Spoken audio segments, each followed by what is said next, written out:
Warning, the following presentation contains cold, hard truths that might change the way you think. Viewer discretion won't do you any good now. Fix the fucking game! Fix the game! Fix the game! Fix the fucking game! Fix the game! Fix the game! I fucking get it!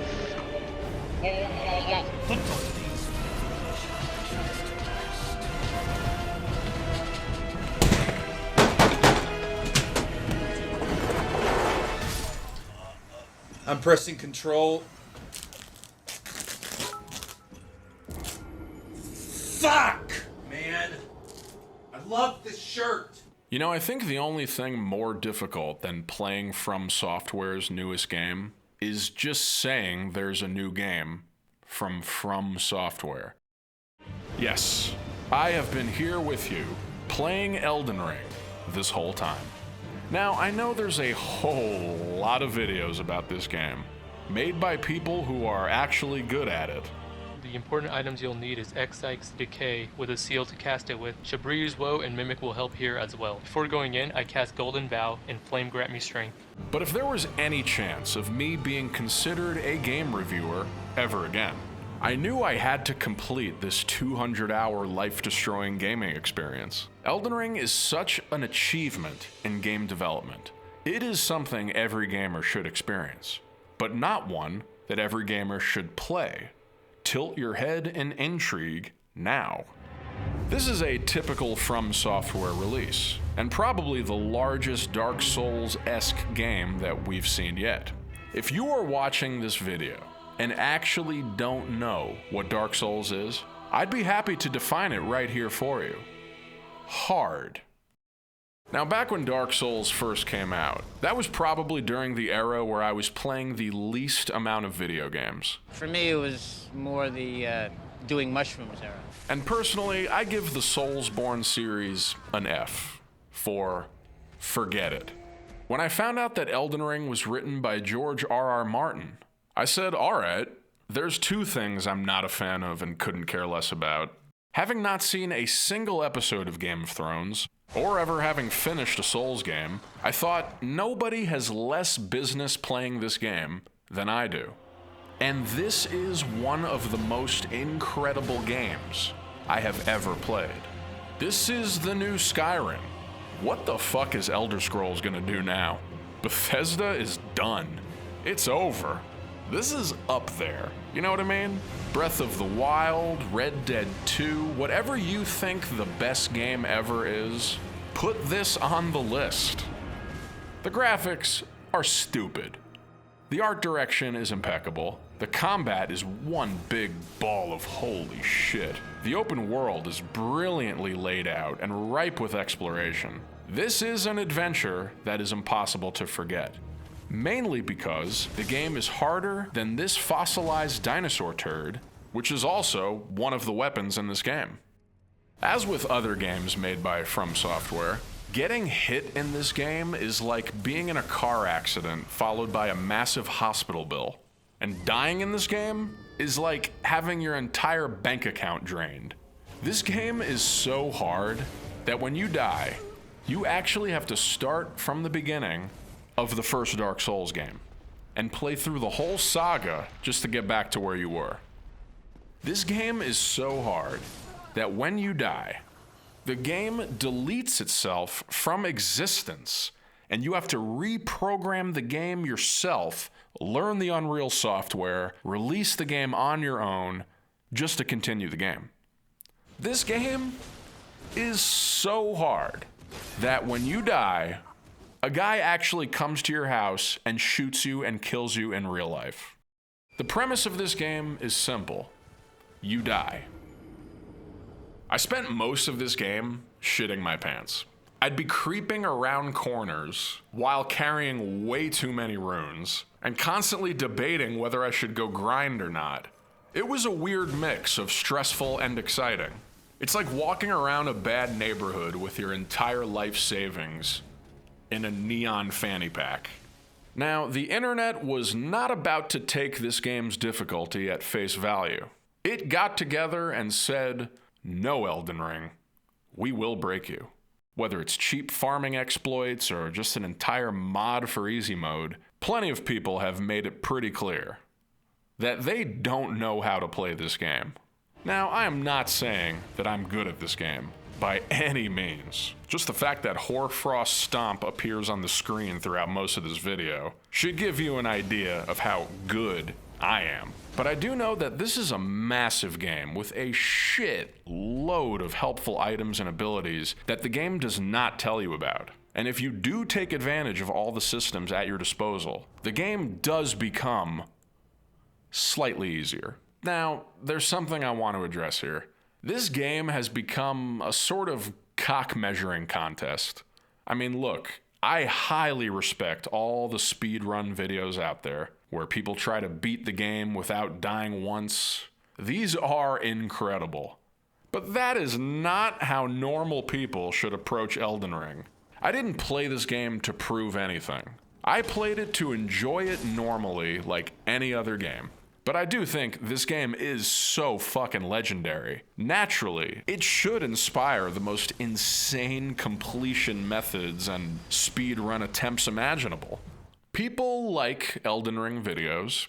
You'll usually see comments on these videos like, "This was a brilliant story full of overcoming adversity," or "Gee, this is a really epic video," or "something you're not known for but would love to see more of." There will be no brilliant story in this video. I didn't turn my experience of playing this into a 400-page novel. I fucking love this game till no end. But this was one big blur of death and tears. And this will be just as, if not more idiotic than all my other entries. So let's finally review this game. Elden Ring is a game that is totally open world from pretty much the get-go. You start with nothing but useless tinker toys. You're weak, you're shitty. You literally cannot take a walk in a park without getting anally turned inside out. But slowly, you find weapons. You start leveling. You get your runes, get your sacred tears, your golden seeds. You upgrade.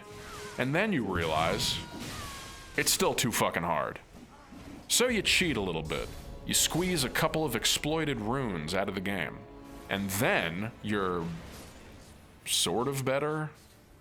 Eventually your task becomes clear. You must collect enough great runes to form the Elden Ring and claim the Elden Throne to restore order in the lands between. To do this, you will explore dungeons, caves, mines, ruins, cities, bathrooms, toilet bowls, massive underground regions, and face some of the most disgusting, horrendous freaks of nature that we've ever seen in gaming. Yep, this game has incredible boss battles. They're always doing weird, gross things, removing their limbs, adding other limbs, morphing into some kind of Siamese, basket case shit. A lot of people have told me personally that they're afraid to play this game because they heard it contains the hardest boss battles known to man. Most of the mandatory bosses in the game have some kind of super cheesed, easy way of beating them. I think some of these could be intentional hidden weak spots. Others are definitely bugs. But hey, if I can make it through these guys, so can you. I'm fucking terrible. What I really had a hard time with is how confusing some of their names are. You got Godric the Grafted, Godfrey the First Elden Lord, and then Godefroy the Grafted. The worst is confusing Melina with Millennia. I was talking to some friends and one person was like, "You killed Melina? What? But she's so nice." Now, one thing that also might intimidate people about this game is the sheer amount of items there are. Holy moly, dude. I feel like at some point they gave up on categorizing some of these items. I don't know, I'm constantly getting an item and then being like, what fucking category is that in? Is that a talisman or a consumable? I don't even remember what it was called now. Shit. What am I even looking for here? You'll want to save everything until you know what everything does. For example, perfume bottles are important but really finite and hard to come by. So don't go using them willy-nilly on shit you don't even need. You'll at least want that blood boil aromatic thing that savant dude was mentioning earlier.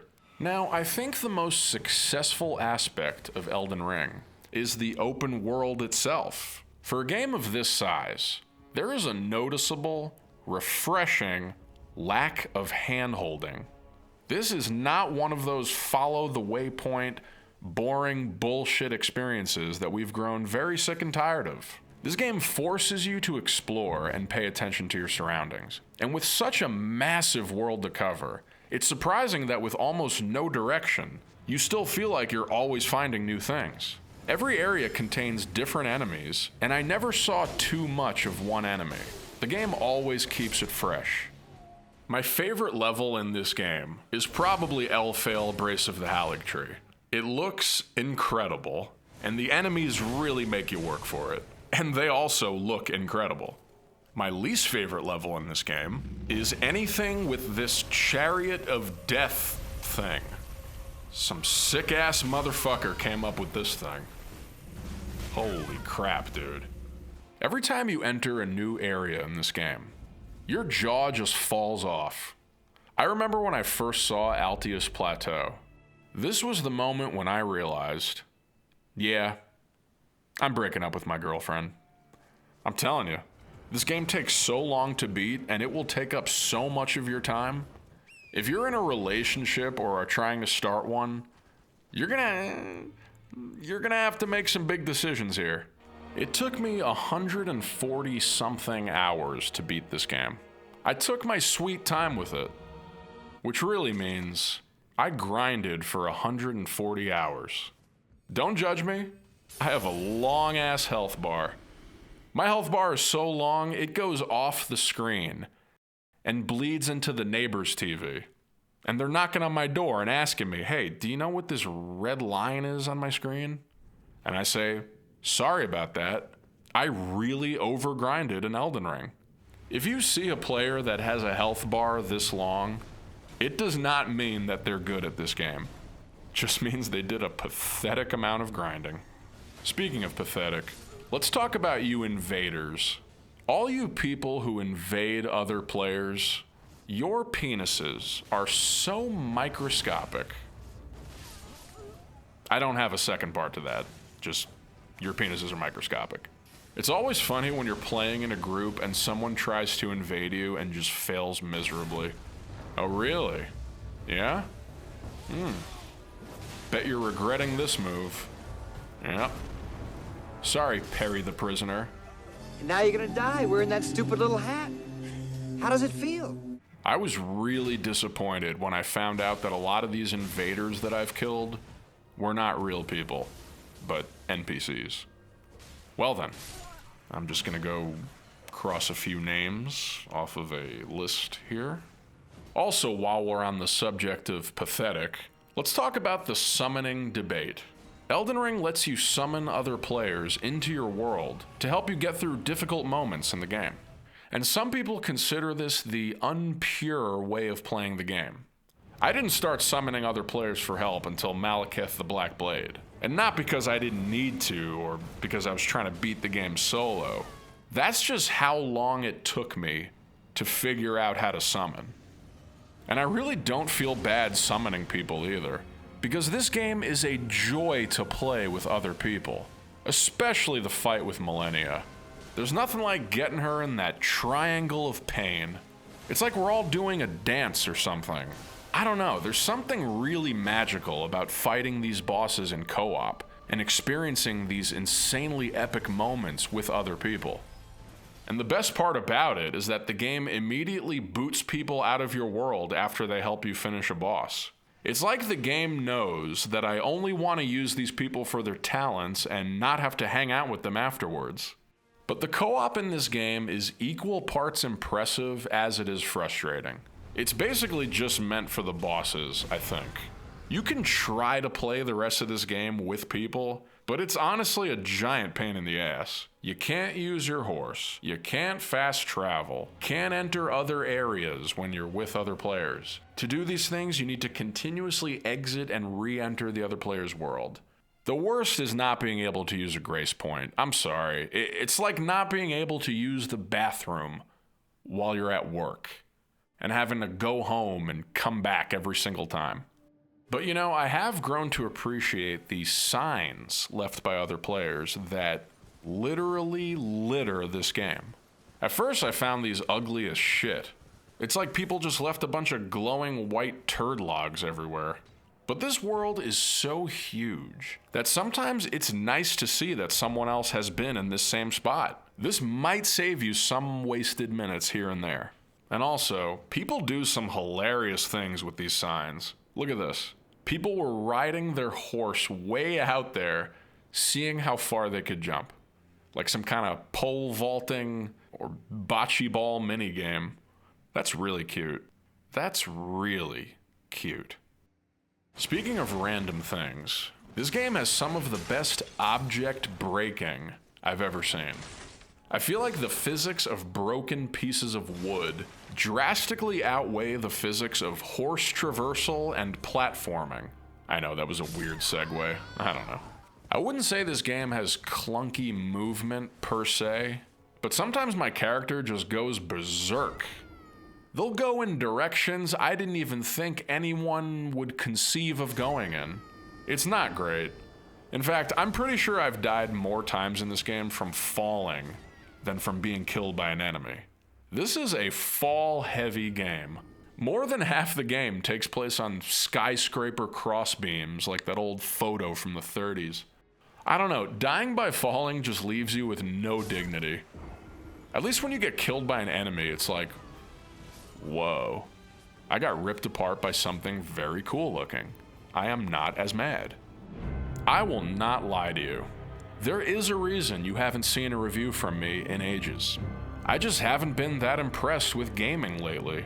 There hasn't been anything recently that makes me think, wow, I need to lend my voice to that. This was the game I needed right now. If a game doesn't destroy my entire life, I have no interest. Elden Ring is such a work of magic that it restored my faith in gaming. The game is far too time-consuming for most sane people, but maybe that's a huge part of the magic. Ever since the first second, I could not put this thing down. I needed to witness everything in it, just so I can behold the extent of these developers' imaginations. It just has that pull on you. This is a total gateway into Dark Souls, which I'm told is one of the greatest gaming franchises ever. And Elden Ring didn't just help me understand why Souls games are good. It also reminded me why I play video games. By the end of this game, I did become a dragon-slaying, god-killing, antichrist, bludgeoning, professional demon fucker. And I think I can finally take on the rest of the Soulsborne series. From Software, here I come. I'm never playing these games.